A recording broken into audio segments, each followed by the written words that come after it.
জিম্মি দশার সাগরে দুঃসহ 2 মাস শেষ করে 23 নাবিককে যারা ফিরে আসলেন তাদেরকে বরণ করা হলো হৃদয়ের উষ্ণ আবেগে। চট্টগ্রাম বন্দরে আনুষ্ঠানিকভাবে তাদের বরণ করে নেওয়া হয়। এমন ফেরাকে দ্বিতীয় জীবন আখ্যা দিয়ে নাবিকরা বলেন, স্বজনদের কাছে আর কখনো ফিরতে পারবেন সেটা কল্পনাই করেননি তারা। 2 মাসের রুদ্ধশ্বাস অপেক্ষা, তাই শেষ বিকেলে আবেগের জোয়ারে যেন ভেসে যাচ্ছিল কর্ণফুলীর পাড়।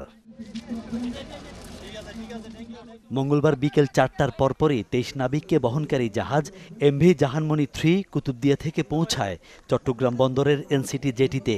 এ সময় দীর্ঘদিন পর অপেক্ষমান স্বজনদের দেখে আবেগ আপ্লুত হয়ে পড়েন নাবিকরা। পরে নেমে এলে স্বজনদের আলিঙ্গনে সবার চোখেই ছিল আনন্দ অশ্রু। সব নাবিকের কণ্ঠেই ছিল দেশে ফিরতে পারার আনন্দ আর কৃতজ্ঞতা।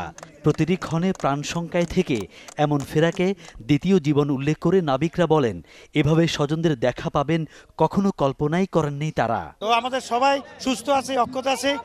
তো আল্লাহর দরবারে আমরা লাখ লাখ শুকরিয়া আদায় করতেছি। দেশবাসীর প্রতি অনেক অনেক ভালোবাসা, অনেক কৃতজ্ঞতা। এত তাড়াতাড়ি মুক্তি পাবো আমরা এটা কল্পনা করতে পারি না। আমাদের কোম্পানি অসাধারণ একটা পারফরমেন্স আমাদেরকে দেখাইছে। প্রিয়জন দূর জনপদের সাগরে জিম্মি, দেশের প্রতিটি মুহূর্ত কেটেছে অজানা শঙ্কায়। তাই দীর্ঘদিন পর কাছে পেয়ে স্বস্তি ছিল স্বজনদের চোখে মুখে। আমরা আজই ঈদ সেলিব্রেশন করতেছি, কালকে ছাত্রাত সেলিব্রেশন করছি। আপনি মনে করেন যে কোটি টাকা হারাই গেছে, ওটা তো আপনি ফিরে পাইবেন, তখন মনে করেন আপনি কিরকম লাগবে। ঈদটা তো ভালো করতে পারি নাই, সামনে কুরবানিতে ঈদটা করবো ভালো ওনাকে নিয়ে একসাথে। কখন দেখা হবে মা ডাক দিবে, এটা একটা অন্য ধরনের মুহূর্ত। অনেকটা বিরচিতভাবেই নাবিকদের বরণ করেন মালিক প্রতিষ্ঠান কেএসআরএম ও বন্দর কর্তৃপক্ষের কর্মকর্তারা।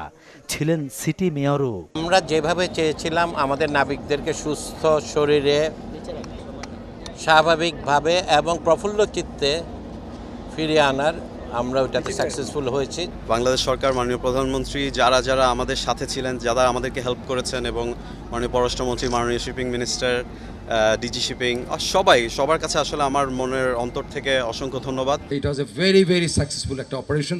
আজকে সেই কারণেই সবাই সুস্থ সুন্দরভাবে দেশে ফিরে এসছে, এটা আমাদের সত্যি আনন্দের বিষয়। তারা ধৈর্য ধরেছে বলেই, আল্লাহ রাব্বুল আলামিন সহায় ছিল বলেই আজকে আমরা তাদেরকে জীবন্ত ফেরত পেয়েছি। বরণ অনুষ্ঠান শেষে স্বজনদের সাথে এক বুক আনন্দ আর স্বস্তি নিয়ে নিজ নিজ বাড়ি ফেরেন 23 নাবিক, যারা গত 12 মার্চ সোমালিয়ায় পড়েন জলদস্যুদের কবলে। এর 33 দিন পর মুক্তি পান 13 এপ্রিল। এরপর আরও 1 মাস সাগর যাত্রা শেষে ফিরেছেন দেশে। ফখরুল ইসলাম, চ্যানেল 24, চট্টগ্রাম।